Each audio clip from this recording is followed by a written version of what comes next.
Hi everyone, I'm gonna make a stir fry tonight with some little cooking tips. So log in and I'll show you a couple shortcuts. I'm gonna start by showing you this. I'm not very good at this live video, but this is what we're using here. All right, this is my 12-inch skillet, electric skillet, that I'll be cooking the chicken. So we're gonna do a chicken stir fry. Let me go ahead and show you a couple hints. I'm gonna use avocado oil tonight. The only benefit to this is it can take a little bit higher heat than olive oil. If you're using olive oil, make sure you get a really good high quality olive oil. Many people are just using cheap stuff. It actually gets rancid when it gets hot. And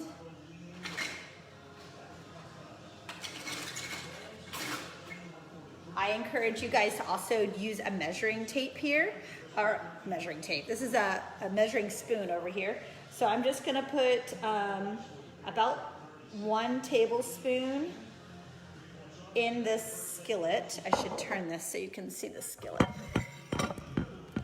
I'll show that over here. Okay, so that's into the skillet here. I'm gonna go ahead and start this chicken, and this chicken is about 2.5 pounds of chicken, and it's cut into about 1-inch cubes. But I'm gonna start that off into the pan with just a little bit of olive oil, and then I'm gonna show you a couple little hacks here. So this is just cooking into the skillet. All right, a couple little hacks for this. And my skillet is on about 350. Turn it down just a little bit. So one thing that you guys are supposed to be watching when you're on phase 1 is the amount of oil that you're using. So a really good substitute, if you want flavoring, is some broth into your skillet. So you can use broth just to add a little bit of flavoring and to keep it from sticking to your skillet. So just look, this is a vegetable broth, but you could use a beef broth or a chicken broth. You just want to find one that doesn't have MSG in it. A couple other little hints when cooking. I used this yesterday,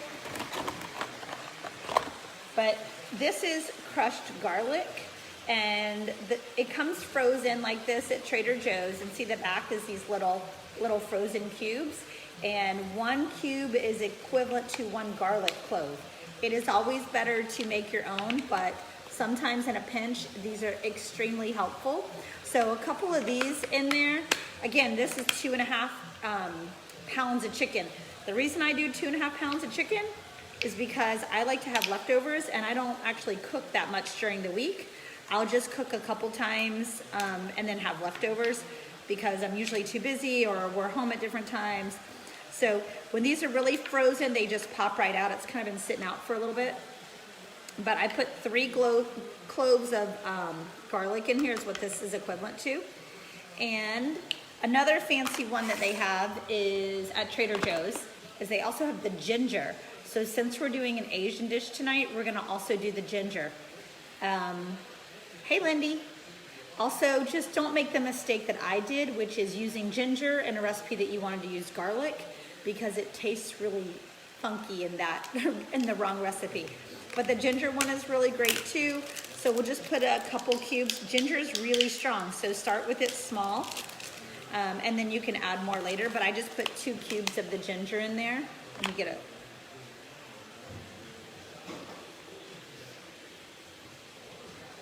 You guys know I'm new to these videos, so I don't even know how to have all my stuff prepped out. Still learning all of that. So send me any questions you have. The chicken is just cooking here in the skillet. I'm gonna go back to using some Bragg's in there. This is liquid aminos. It tastes like soy sauce, but it actually doesn't have soy in it. So you can try this out. It's really great and it's healthy for you. They sell it at Publix. We like this brand called Bragg's. So you can just put some in there to taste, and you can add more a little bit later, but I'm just drizzling it on. And I'm gonna let that chicken cook for a little bit before I add the vegetables. So we're gonna add vegetables to the stir fry. Back to the skillet. The thing I like about this skillet is that you can hold several pounds of meat and all your vegetables all in one dish, which makes your stovetop clean all the time. You just have 1 dish to clean up. It's pretty easy. So if you're one of those people that likes everything in one dish, this is a great way to start. So this is just chicken going in here. And I actually have 3 of these skillets. They're all the 12-inch, and they're about 2 inches thick, so you can get pretty high in there. Okay, a couple other little hacks. If you're not on the protocol, but you're just trying to eat healthy and you want a little shortcut, this sauce from Trader Joe's is still pretty low in sugar. It's got 5 grams of carbs per 1 tablespoon. The base is soy sauce, but it does have some pineapple juice and some other sweetness in it. But this Island Soyaki from Trader Joe's is a great, like, keep it in your pantry for a quick fix. The kids like it. It's not spicy. It's actually sweet. We do this with chicken, and we've done it with ground beef, and it's great. It's got these great little like sesame seeds in it. So little hint to keep in your fridge. We did great like Hawaiian pulled pork with this recently. So check this out. Keep that as a staple item in your fridge there. All right, let's talk veggies for a second. So I have this mix of veggies. I actually cut it up earlier in the day when I got home from the store. Instead of putting things into the fridge, I just literally loaded them into this pan, and I did measure it out because I knew you guys would ask me about it, but I pretty much dumped everything into the pan. So in this stir fry, I have a bag of broccoli slaw, which is, they just took broccoli and literally slawed it like that. I have sugar snow peas, which are these flat ones. They're very close to sugar snap peas. They're great, you can eat them raw. So there's about half a bag of that. I have broccolini, which is like little baby broccoli in here.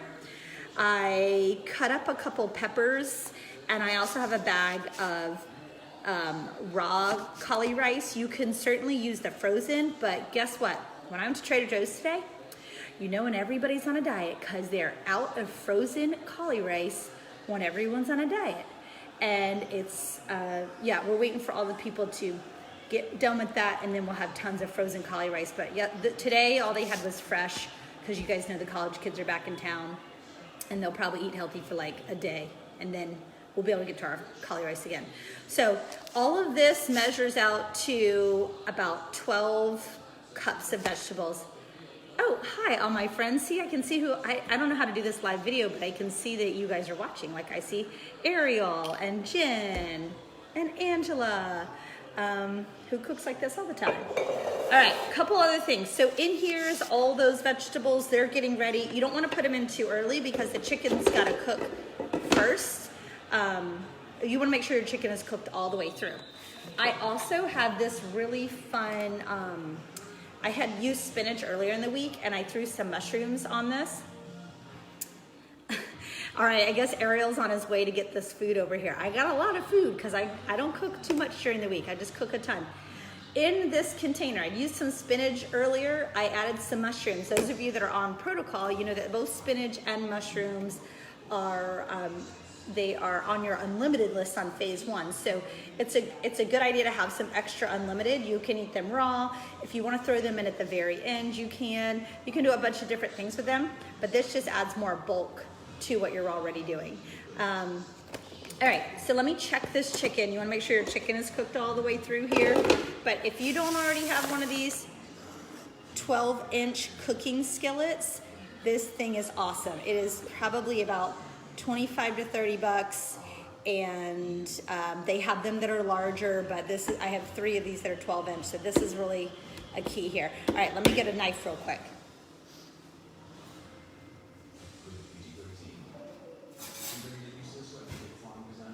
All right, I'm back. So I'm just gonna check this chicken to see if it's done. I can tell that it's not quite done yet. Again, this chicken right now, it's definitely not done. It's still pink in the middle. This chicken right now had a little bit of olive oil in the pan. I used 2 tablespoons. No, 1 tablespoon, which is equivalent to 3 teaspoons. 1 tablespoon is 3 teaspoons. But mostly what it's cooking in is broth. And you can use broth like this. I actually found these at the store, which are really great for if you just need a little bit of broth, because this broth, once you open it, you have about 10 days to use it. Now, I use a lot of broth, but if you don't use a ton of broth, you may choose to get these smaller containers. And I found this one at Publix, so it was a smaller container of just bone broth. which is really good for you. You just want to make sure that it's good bone broth and not from cheap bones. So this is cool to keep. I guess you could just drink it if you wanted to, or whatever. Oh, hi Lydia. You know I'm doing my cooking over here, Lydia. I'm sure you guys already have your dinner planned out. All right, so chicken's going. This was another thing that we used. If you didn't already see it, we used the Bragg's. The bone broth will have more flavor, yes. And actually, I use the bone broth and ground beef a lot. And I don't use any salt and pepper. I just use ground beef and bone broth, and it gives it a lot more flavor. The vegetable broth was just already open, so I wanted to use that one. But usually I would probably use bone broth or something else. But the Bragg's is a really good phase 1 option that you could have around. And other couple things that we had in here were we had the containers of frozen crushed garlic. This is great for those of you that don't always crush your garlic up fresh. And, you know, Chris-Ann, I know you're always like trying to get things as fast and quick as you can. So this one's a good little one. And then the other little cheat that I used was the ginger. Crushed ginger is good if you're like a stir fry fan. All right, so keep that on. The next thing we're gonna do is this chicken doesn't have to be all the way done. It just needs to be mostly done. So mine is mostly done. So now I'm gonna just take this big container of vegetables. So I have this 12 cups of random vegetables. Other things that you could put in here. The best thing about a stir fry is you could put a bunch of different things in here. You could use frozen vegetables if you want, make it a little bit of a mess. Okay, but what other pan can you fit this many vegetables in while you're cooking? So I have all 12 cups of vegetables plus 2 pounds of beef. And I'm just gonna stir it in a little bit so it can get down to the broth. And then I'm just gonna let the top, let it simmer for it a little bit.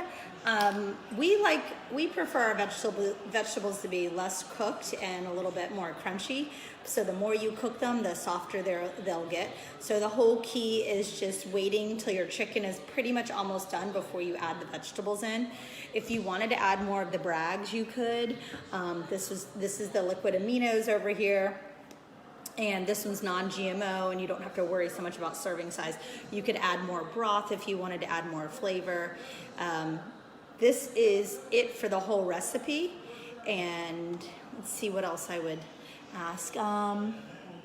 What kind of cooking pan? Chris-Ann, this is a 12-inch electric skillet is what this is. They have them, we have an Amazon link, I can put it into the comments.